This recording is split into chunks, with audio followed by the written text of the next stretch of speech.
So handsome. So what comes to your mind when we're talking about Canada? It might be cold, it might be snow, it might be quietness, right?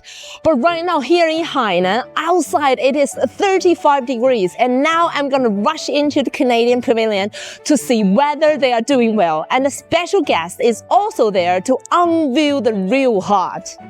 Today at the Canadian Pavilion of the China International Consumer Products Expo, Canada's Minister of International Trade, Menander Hsu, just made an appearance, and not just for a quick visit.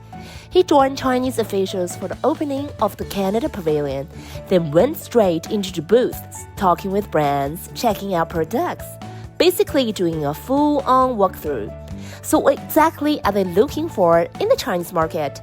So we brought two types of beer today. One is an apple beer made with fresh apples, whole apples from British Columbia.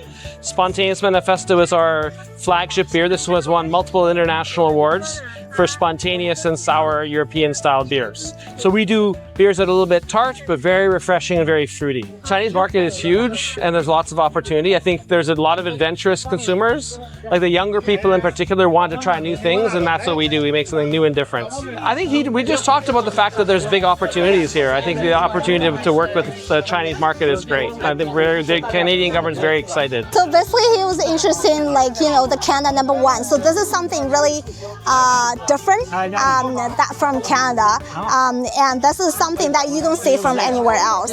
So he's interested in see how the market goes and how does the Chinese consumers think about this.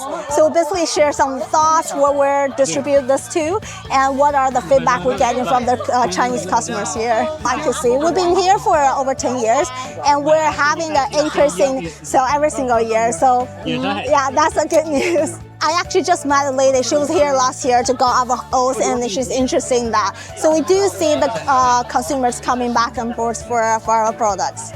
So what really brings them all the way to Hainan, even cross a 30+ degree temperature difference?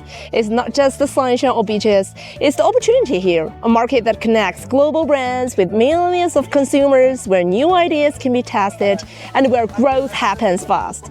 Because here in China, you're not just entering a market, you're stepping into a whole new scale of possibilities. Finally, let's answer that question. Can Canadians really handle Hainan's heat?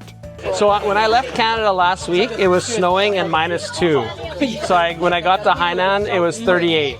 So 40-degree difference in like 2 days is a lot. And it's pretty hot. I used to live in Texas for a little bit, so I'm used to the heat, but it's still tough.